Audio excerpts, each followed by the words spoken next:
ये लड़ाई इसलिए कालिया गाड़ी और सारे देश के जनता को शामिल होने का कहते हैं। ये आंदोलन हमारा चालू है।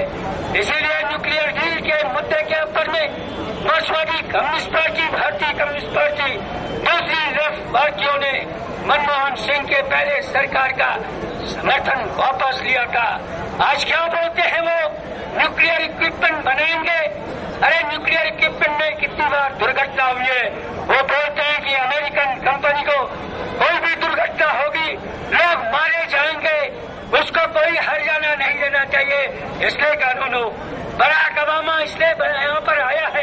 एक कानून बनाया इस सरकार ने, भाजपा ने उसके तहत समझौता किया, देश के हित को गिरवी किया। 1500 करोड़ रुपया केवल हर्जाना किया है, वो भी 1500 का करोड़ का हर्जाना उनको मंजूर नहीं है। उस कानून को बदलने के लिए, दबाव डालने के लिए ओबामा यहाँ पर आया है, दबाव की राजनीति को करने के लिए। दोस्तों, इसलिए इस आंदोलन को, इस साम्राज्यवाद के खिलाफ के आंदोलन को तेजी से आगे बढ़ाना होगा। लोग इतनी बड़ी तादाद में आज पूरा इधर कीड़ा बना दिया है, चिट्ठी पट्टी जाता नहीं है। ये इतने डरते हैं दुनिया के अंदर में, क्यों डरते हैं? जैसी करतूत आप करते हो वैसे भरेगा। जो हिटलर की चाल चलता है वो हिटलर की मौत मरता है। ये दुनिया का तकाजा है। इसलिए इस आंदोलन को आगे मजबूत करने का आह्वान करके मैं अपनी बात समाप्त करता हूँ। धन्यवाद। ज्ञानंतर सीपीआई से सेक्रेटरी कॉमरेड प्रकाश रेड्डी। हेलो, भारतीय कम्युनिस्ट पार्टी, मार्क्सवादी communist party, forward block, revolutionary society party, यहाँ इस का के लोग भी आए हैं। यहाँ ये अपने अवामी भारत के भी, भारत बचाओ आंदोलन के भी लोग हैं, सीपीआईएमएल के भी लोग हैं। हम लोगों ने, वामपंथी पार्टियां जो है सीपीआई सीपीएम ने यह शुरुआत के नारा दिया कि मुंबई शहर में ओबामा जो आ रहा है साम्राज्यवाद का एक प्रतीक है, उसका विरोध करना चाहिए। तो ये सब पार्टियों ने कहा कि हम भी जुड़े होंगे और ये एक साथ हम निदर्शन करेंगे और ओबामा को दिखाएंगे कि मुंबई शहर जो आपको कहता है कि पूंजीवादी लोगों का अड्डा है, मगर ये ऐसे नहीं है। मुंबई के नागरिक आपके साथ नहीं है, मुंबई के मजदूर आपके साथ नहीं है, मुंबई की आम जनता, रिटेल ट्रेडर जो है आपके साथ नहीं है। हम आपका निषेध करते हैं और हम कहते हैं कि ओबामा ने चला जाना चाहिए और कह देना चाहिए उसकी सरकार को, हिंदुस्तान की जनता को और ये नामंजूर है। तो इसलिए हम यहाँ मौजूद है और हम इसके साथ ओबामा का तो निषेध करते हैं, मगर उसके साथ ये अपने भारत की जो सरकार है उसका भी निषेध करते हैं। क्या चला है, लाचारी बोलते हैं, शर्म की बात है, लैकेज बोलते हैं। ऐसे ही सरकार हो गई है मनमोहन सिंह की सरकार और यहाँ मुंबई के जो लोग हैं वो बन गई है। यहाँ आने के बाद अब ये ट्रैफिक सब जाम कर दिया है। ये आप अगर जाएंगे वहाँ साउथ मुंबई को तो वहाँ गाड़ी नहीं जा सकती है, यहाँ बंद का माहौल है, रास्ते पे कोई नहीं है। अरे आप यानी लोकशाही कहते हैं, जमहूरियत करते हैं, सबसे बड़ा ये डेमोक्रेटिक देश अमेरिका है और कहा जाता है ऐसा कि भारत भी दोनों देशों के बारे में कहा जाता है, मगर क्या ये लोकशाही है? यहाँ लोगों की आवाज दबा रही है। लोग ये कहते हैं कि ओबामा को हम नहीं मानते, साम्राज्यवाद को हम नहीं मानते, उनको चला जाना चाहिए। ये मुंबई शहर का नारा है और इसलिए हम यहाँ आए। सीधी बात है कि ये ओबामा यहाँ जाके ताजमहल होटल में ठहरेगा, वो खुद को बहुत बड़ा शेर समझता है। अरे मगर आपके सब नेवल फोर्स है, वहाँ कोई नहीं जा सकता है। वो कहता है कि यहाँ जो हमला हुआ उसके लिए हम सहानुभूति करने के लिए यहाँ आए, मगर ताजमहल में कौन है? ये ताजमहल में सब बड़ी बड़ी कंपनियां हैं, उनके एग्जीक्यूटिव को मिलने वाला है। बड़े बड़े हमारा ये कहना है, शहीद हुए हैं तो विटे स्टेशन पे हुए हैं, आप विटे स्टेशन पे क्यों नहीं जाते? हमारा ये कहना है कि हमारे ये पुलिस भाई है सब, जब यहाँ हमला हुआ ये पुलिस हमारे भाइयों ने रक्षा की और कसाब को यहाँ पकड़ा और यहाँ शहीद हो गए। पुलिस वाले जो शहीद हो गए मॉन्यूमेंट है वो वहाँ क्यों नहीं जाते? हमारा सवाल है और हमारा ये सवाल है कि ये हेडले है, हमारी मांग है, सिर्फ मैं मांगे आपके सामने रखता हूँ कि हेडले है, हेडले एफबीआई और सीआईए का खुफिया एजेंट था।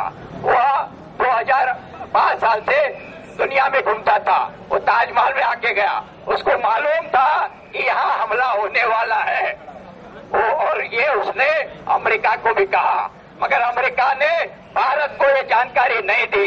ये मैं नहीं कहता, अपनी सरकार भी उनके ऊपर अविश्वास ये दर्शाती है। तो अगर हेडले को ये मालूमात होती तो ये जाने नहीं चली जाती है। तो ये दोस्त नहीं है, हमारे दुश्मन है, ये छुपा रहे हैं। ये लोग जो शहीद हुए वो बच सकते हैं। हमारा ये कहना है कि हेडले को हमारे हवाले करना चाहिए। दूसरी चीज है, हम देखेंगे क्या है, हमारा गुनहगार है। दूसरी हमारी बात है कि एंडरसन जो है, भोपाल गैस कांड हो गया, लाखों लोग पीड़ित हो गए, हजारों जाने चली गई, मगर यूनियन कार्बाइड का जॉन एंडरसन वो अभी भी घूम रहा है, वो गुनहगार है, वो हमारे हवाले करो। और भोपाल के जो पीड़ित है उनको मुआवजा मिलना चाहिए, हमारी मांग है।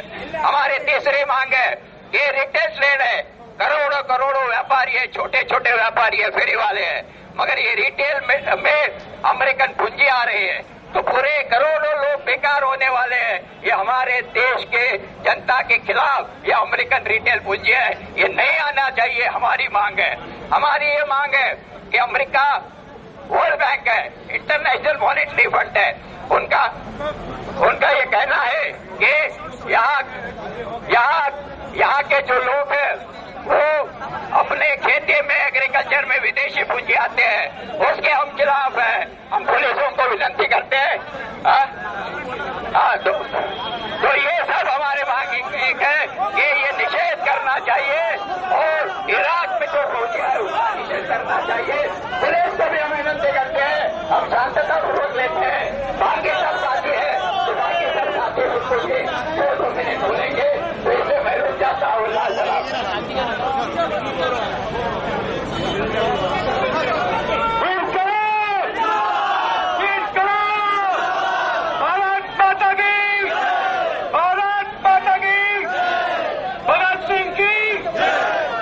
साथियों, आज जो ओबामा हमारे मुल्क में आया है, ये भारत की लश्कर है कि ओबामा भारत छोड़ो।